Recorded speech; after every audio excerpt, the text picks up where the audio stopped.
Previous lecture में मैंने discuss किया था लीनियर स्पान ऑफ एस क्या है, एक घात विस्तृति क्या है, और उस पर एक इम्पॉर्टेंट थ्योरम डिस्कस किया था जो कि हर एक यूनिवर्सिटी में पूछी जाती है।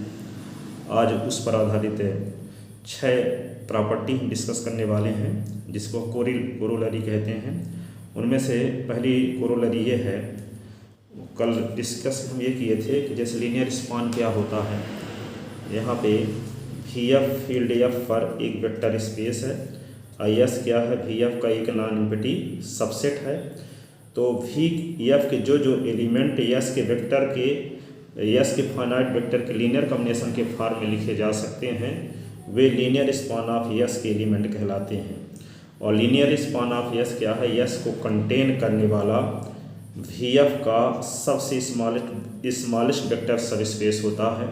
ये प्रूव किए थे। इसको प्रूव करने के लिए हम एस को कंटेन करने वाला एक दूसरा वेक्टर सब स्पेस W माने, और ये दिखा दिए कि जो W है ये लीनियर स्पान ऑफ एस का सुपर सेट है, अर्थात लीनियर स्पान ऑफ एस इस सुपर सेट ऑफ W।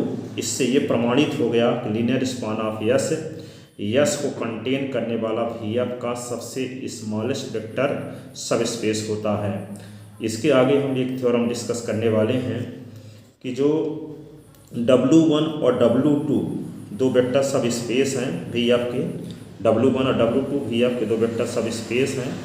तो W1 और W2 का लीनियर सम को डिनोट करते हैं W1 प्लस W2 से, और इसके एलिमेंट किस टाइप के होते हैं, alpha 1 plus alpha 2 such that alpha 1 belong in W1 और अल्फ़ा 2 बिलोंग इन W2, अर्थात W1 प्लस W2 का लीनियर सम इसको कहते हैं। तो W1 और W2 का जो लीनियर सम होता है वे इस प्रकार से डिफाइंड होता है, W1 के एक एलिमेंट और W2 के एक एलिमेंट के सम के फॉर्म में उसके एलिमेंट होते हैं।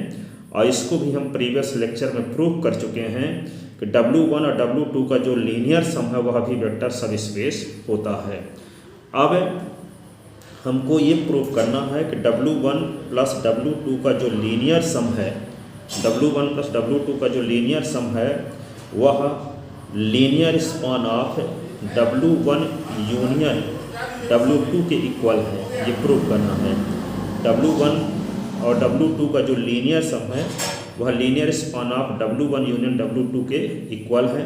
तो इसको इक्वल प्रूव करने के लिए हम क्या करेंगे कि W1 एक बार हम W1 प्लस W2 को सबसेट प्रूव कर देंगे linear span of W1 union W2 का, और एक बार ये प्रूव करेंगे कि linear span of W1 union W2 subset है linear sum of W1 plus W2 का। और यदि हम ये दिखाने में कामयाब हो गए, इसका मतलब ये हो जाएगा कि W1 और W2 का जो लीनियर सम है वह किसके इक्वल है, linear span of W1 union W2 के। अब W1 और W2 तो पहले हमको ये दिखाना होगा कि लीनियर ये जो W1 यूनियन W2 तो ये प्रूव करने के लिए हम क्या करेंगे, सबसे पहले वही दिखाने जैसे है थ्योरम ये है कि यदि वेक्टर स्पेस वी एफ के W1 और W2 दो वेक्टर सब स्पेस हों, then prove that W1 plus W2 का जो लीनियर सम है वह किसके इक्वल है, generated by W1 union W2। इसकी मीनिंग ये है कि W1 और W2 के लीनियर सम का each element W1 union W2 के फाइनाइट एलिमेंट के लीनियर कॉम्बिनेशन के फॉर्म में रिप्रेजेंट हैं। W1 और W2 का जो लीनियर सम का हर एक एलिमेंट W1 यूनियन W2 के फाइनाइट वेक्टर के लीनियर कॉम्बिनेशन के फॉर्म में रिप्रेजेंट होंगे। ठीक है, तो इसको हम इस स्टेप को हम ऐसे भी लिख सकते हैं, linear span of W1 union W2 is equal to W1 plus W2। ठीक है, तो इसको प्रूव करने के लिए क्या करते हैं, गिवन दैट वी एफ एक वेक्टर स्पेस है एंड W1 और W2 वी एफ के दो वेक्टर सब स्पेस हैं, then we have to prove that W1 और W2 का जो लीनियर सम है generated by W1 union W2। इसकी मीनिंग ये होती है कि W1 और W2 का जो ईच एलिमेंट है W1 यूनियन W2 के फाइनाइट एलिमेंट के लीनियर कॉम्बिनेशन के फॉर्म में रिप्रेजेंट होगा। तो इसी को हम लिख सकते हैं linear span of W1 union W2 is equal to W1 plus W2। Since W1 and W2 vector space VF के दो वेक्टर सब स्पेस हैं, अतः कम से कम 0 बिलोंग इन W1 और 0 बिलोंग इन W2। 0 कम से कम W1 और W2 में वेक्टर सब स्पेस है। जब W1 और W2 वेक्टर सब स्पेस हैं, इसलिए W1 W2 VF के ऐसे नॉन एम्प्टी सबसेट होंगे जो वेक्टर स्पेस में डिफाइंड इंटरनल और एक्सटर्नल बाउंड्री ऑपरेशन के रिस्पेक्ट स्वयं एक वेक्टर स्पेस होंगे। और जब वेक्टर स्पेस होंगे तो वेक्टर स्पेस की पहली प्रॉपर्टी क्या है, वह प्लस के रिस्पेक्ट आबेली होता है। जब प्लस के रिस्पेक्ट आबेली होता है तो उसमें पांचों प्रॉपर्टी होल्ड होगी W1 और W2 में। पहली क्लोजर प्रॉपर्टी भी होल्ड होगी, एसोसिएटिव लॉ भी होल्ड होगा प्लस के रिस्पेक्ट, और एग्जिस्टेंस ऑफ आइडेंटिटी एलिमेंट भी उसमें होगा, और existence of inverse element competitive law भी होल्ड होगा। इसका मतलब W1 और W2 में कम से कम 0 एलिमेंट यानी आइडेंटिटी एलिमेंट का एग्जिस्टेंस होगा, इसलिए 0 बिलोंग इन W1 और 0 बिलोंग इन W2। अब मान लेते हैं कि W1 का एक एलिमेंट अल्फा 1 लेते हैं, तो अल्फा 1 को हम क्या लिख सकते हैं,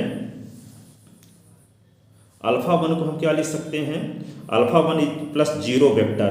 तो जहां अल्फा 1 किसका एलिमेंट है W1 का, और 0 वेक्टर किसका एलिमेंट हुआ W2 का। इस प्रकार अल्फा 1 को हम लिख सकते हैं अल्फा 1 प्लस 0 दो वेक्टर के सम के रूप में जब लिख देते हैं तो ये किसका एलिमेंट हो गया, W1 और W2 के लीनियर सम का एलिमेंट हो गया। इस प्रकार हम अल्फा 1 जो एलिमेंट W1 का लिए थे, हम दिखा दिए कि अल्फा 1 जो एलिमेंट है वे W1 और W2 के लीनियर सम का भी एलिमेंट है। जब W1 का कोई arbitrary element W1 plus W2 और W1 और W2 के लीनियर सम में चला गया, इसका अर्थ ये होगा कि W1 का ईच एलिमेंट कंटेन है W1 और W2 के लीनियर सम में। Since for alpha belong in W1, we get alpha belong in W1 plus W2. It means W1 is subset of W2. इसी को हम ऐसे भी लिख सकते हैं। अब दूसरी कंडीशन हम उसका एलिमेंट लेते हैं, alpha 2 belong in W2। Alpha 2 belong in W2, तो अल्फा 2 को क्या लिख सकते हैं, 0 वेक्टर प्लस W2, और 0 वेक्टर किसका एलिमेंट है W1 का, और अल्फा 2 किसका एलिमेंट है W2 का।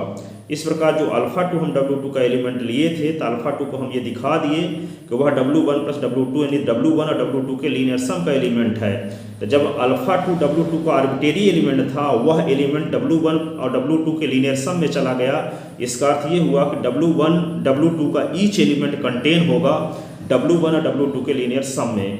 इसका अर्थ ये हुआ कि W2 सबसेट हो गया W1 और W2 के लीनियर सम का। तो स्टेटमेंट फर्स्ट में हम ये प्रूव किए कि W1 सबसेट है W1 प्लस W2 का।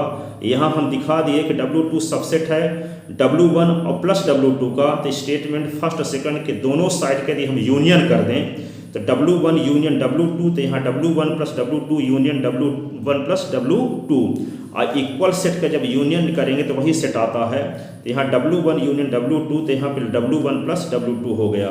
तो यहाँ W1 यूनियन W2 कंटेन है किसमें, W1 प्लस W2 में। और W1 प्लस W2 क्या है, हम प्रूव कर चुके हैं प्रीवियस लेक्चर में कि W1 W2 क्या है, W1 प्लस W2 क्या है, W1 और W2 का लीनियर सम है। और लीनियर सम क्या होता है, VF का वेक्टर सब स्पेस होता है। तो लीनियर सम जब VF का वेक्टर सब स्पेस होता है, उसमें कंटेन भी है W1 यूनियन W2।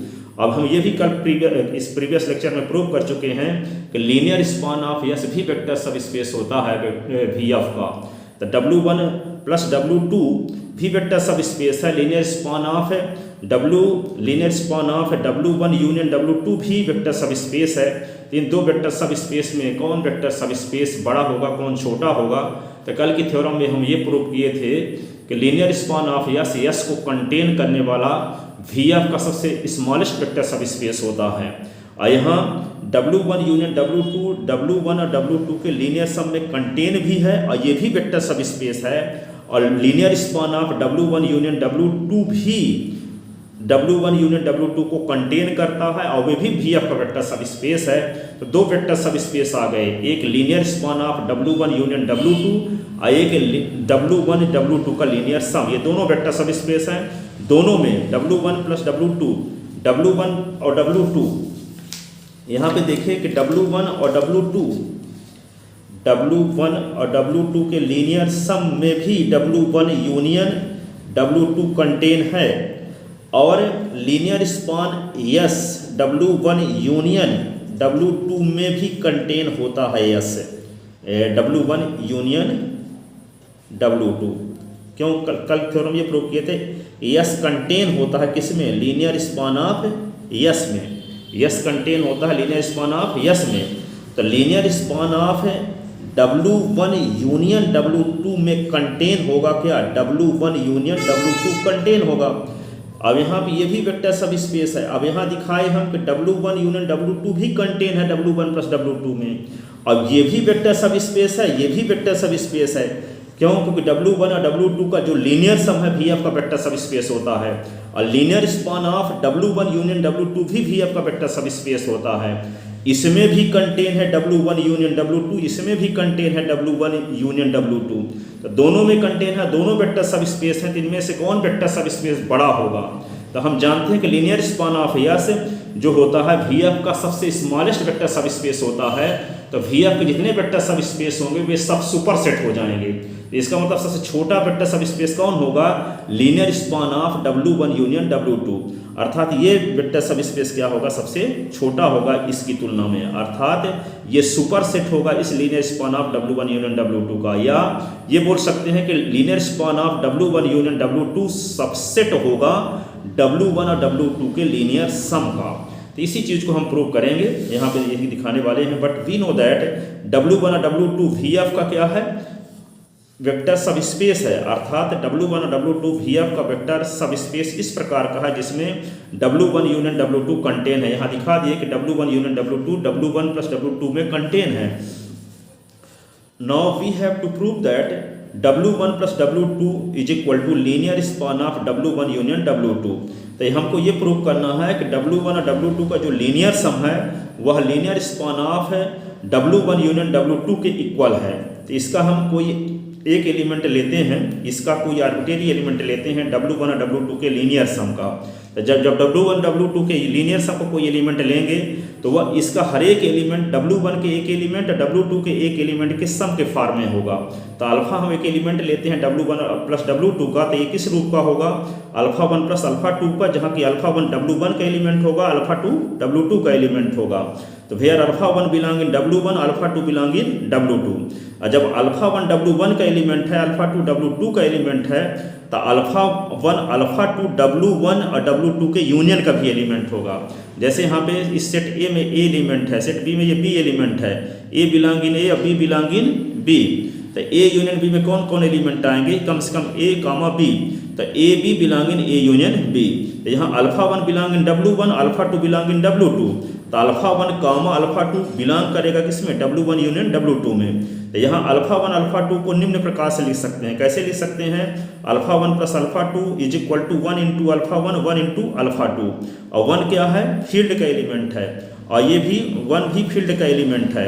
और अल्फा 1 अल्फा 2 किसके एलिमेंट हैं? Alpha 1 alpha 2 W union W1 union W2 के एलिमेंट हैं। इस प्रकार हम देखते हैं कि जो हम W1 प्लस W2 का एक एलिमेंट अल्फा लिए, जिसको हम अल्फा 1 प्लस अल्फा 2 भी लिख सकते हैं, तो यह एलिमेंट W1 यूनियन W2 के फाइनाइट एलिमेंट अल्फा 1 अल्फा 2 के लीनियर कॉम्बिनेशन के फॉर्म में रिप्रेजेंट हो रहा है। इसका अर्थ ये हुआ कि ये एलिमेंट जो W1 plus alpha 1 plus alpha 2 है, वो लीनियर स्पान ऑफ है W1 यूनियन W2 का भी मेंबर हो गया। वही लिखा गया कि alpha 1 plus alpha 2 plus alpha 2 vector alpha 1 alpha 2 जो कि W1 यूनियन W2 के एलिमेंट हैं कि वेक्टर के लीनियर कॉम्बिनेशन के फॉर्म में रिप्रेजेंट किया जा सकता है। और जब रिप्रेजेंट किया जा सकता है, इसका मतलब ये हुआ कि जो अल्फा 1 प्लस अल्फा 2 है वह किसका एलिमेंट होगा? Linear span of W1 union W2, जबकि W1 यूनियन W2 के एलिमेंट हैं अल्फा 1 अल्फा 2, और इन एलिमेंट के लीनियर कॉम्बिनेशन के फॉर्म में अल्फा 1 प्लस अल्फा 2 को लिखा जा सकता है। जबकि अल्फा 1 अल्फा 2 किसके एलिमेंट हैं? W1 प्लस W2 के। तो W1 प्लस W2 का जो आर्बिट्रेरी एलिमेंट है उस वे किसमें कंटेन हो गया? Linear span of W1 union W2 में कंटेन हो गया। इसका अर्थ ये हुआ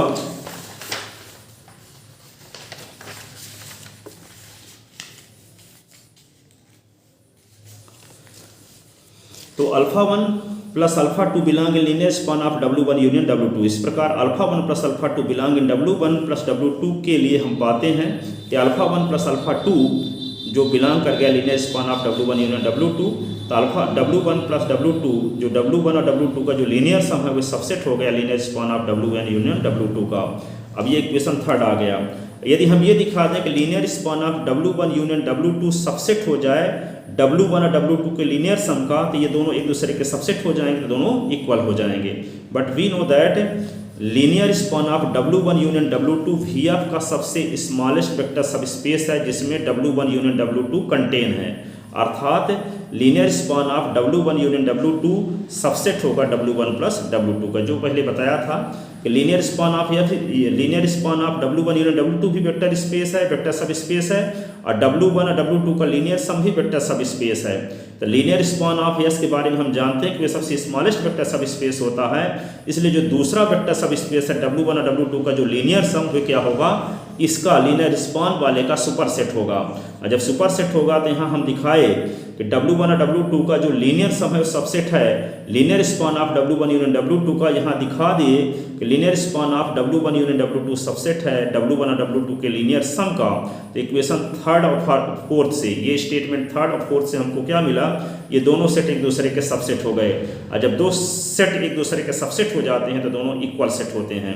इसलिए from third and fourth linear span of W1 union W2 is equal to W1 plus W2।